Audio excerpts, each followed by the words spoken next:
Happy Friday, Sooner Nation. Welcome back to the Sooner Surge on a Friday night where greatness was at Love's Field, not just by the Sooner softball team, but Brian Bosworth, Jamel Holloway, Paul Feinbaum, all the greats were out to see the Sooner softball team put a whipping on Houston, 8-0, shutting out the Lady Cougars, led by tonight by Kelly Maxwell on the mound, Carly Keeney coming in at the end. But on the offensive side, you had Alina Torres leading the way with the 3-run bomb, going 2 for 2. Good to see Riley Ludlam back in the lineup, going 2 for 3. Across the board, guys, the Sooner team did exactly what they needed to do, put a lot of runners on base, had the one bomb, and shut out Houston tonight, 8-0 on a chilly night at Love's Field.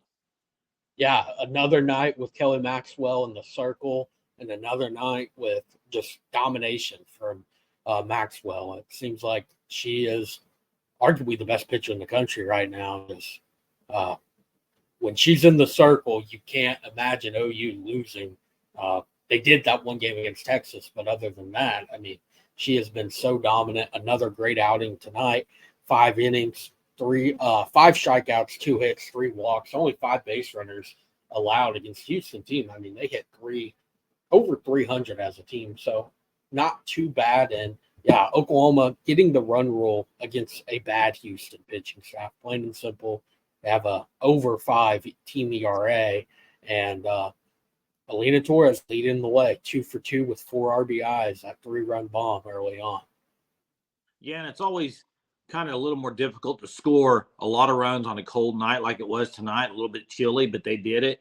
And Hunter, you mentioned that the Houston pitching staff, it's not good. I mean, OU this series ought to get right as far as offensively games scoring. I mean, 8 or more runs. I don't see that really as an issue this whole series. I think they're going to put up good numbers this weekend.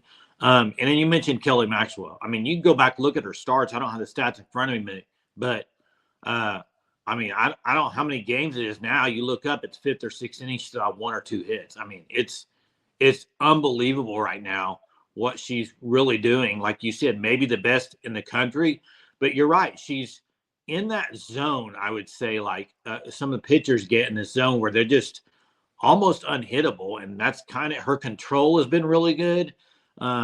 She's not allowing very many hits, not allowing very many base runners, and when you do that, you're going to be a good pitcher, and you're not going to allow many runs, and that's what she's doing. And so good to see her continue that, and we'll see tomorrow who goes, Dill or Maxwell, or Dill or May. Yeah, and Hunter, you brought up Maxwell. There is this confidence, it seems like. I don't think it's just from the fan base.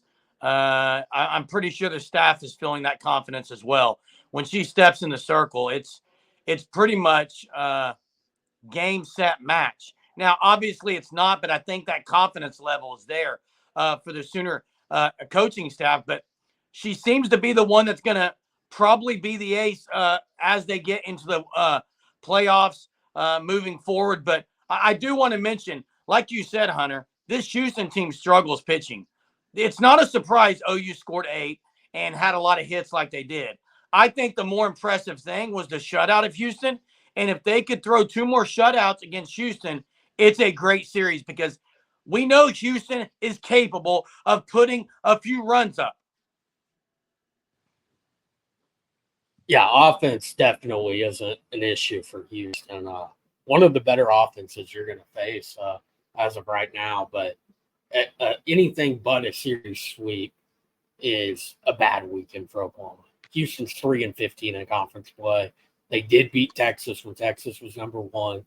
They had a good weekend that weekend, but since then, I mean, you have 15 losses in conference play. That's 18 games now, 16, 3-16. So you got to be able to win those games, and really, you need the run rules against a bad pitching staff. You're at home. You're in Love's Field. It's where you're comfortable. It's where the ball tends to fly out a lot more than other ballparks. You got to be able to do it. Only 1 home run this evening for OU, but I mean, across the board, you had Coleman going 2 for 4 with an RBI and a walk. T.R.A. Jennings 2 for 3 with a walk. Brito 0 for, but I mean, it happens. And then Kinsey Hansen, really good night for her. at the plate, going 3 for 4 with, 3 for 4. So, and then Ludlam back in the lineup, 2 for 3 for Ludlam. So when those two are both getting in and both getting hits, Oklahoma's offense seems to be rolling. Yeah, it was good to see Hanson. I mean, Hanson 3 for 4, great night for her. And then, guys, I don't think we've talked about it enough, but Torres, I mean, here lately, she hasn't been swinging the bat that great.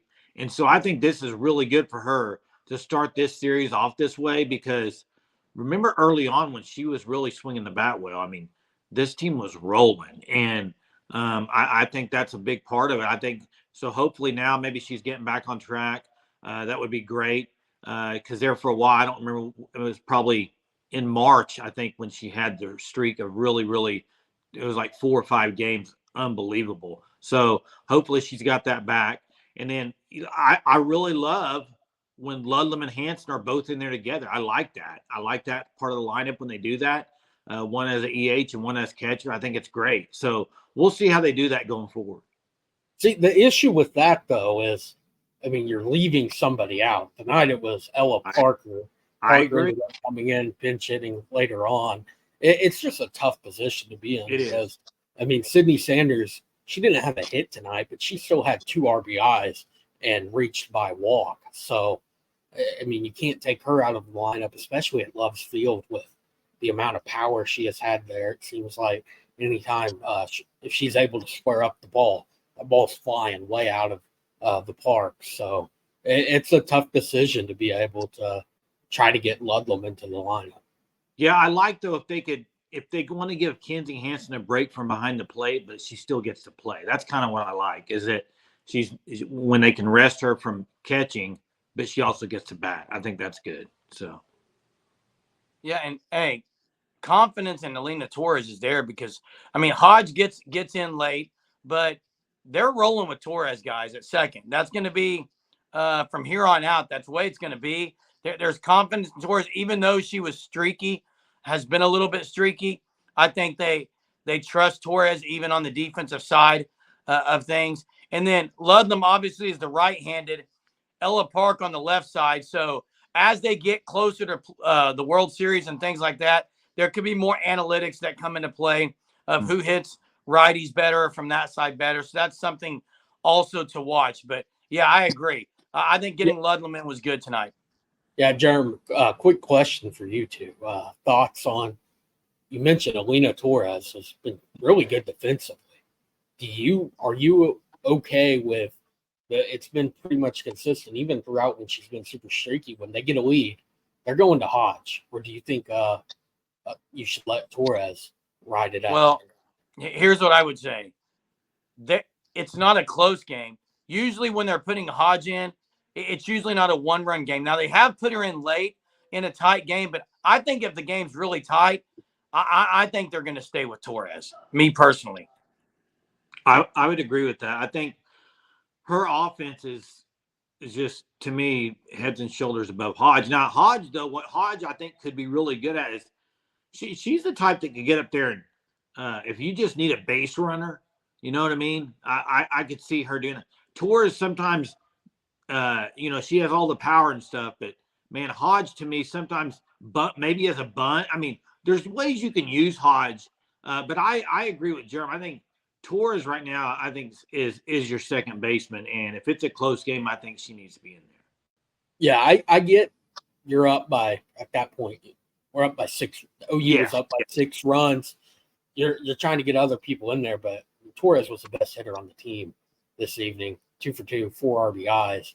Feel like it's very hard to not let her finish it out because, I mean, she could have made them maybe go home earlier. Another hit or maybe even another bomb if she would have got an additional at-bat. Yeah, and the Sooners have the option. You got 7 seniors. You can roll with 2 freshmen.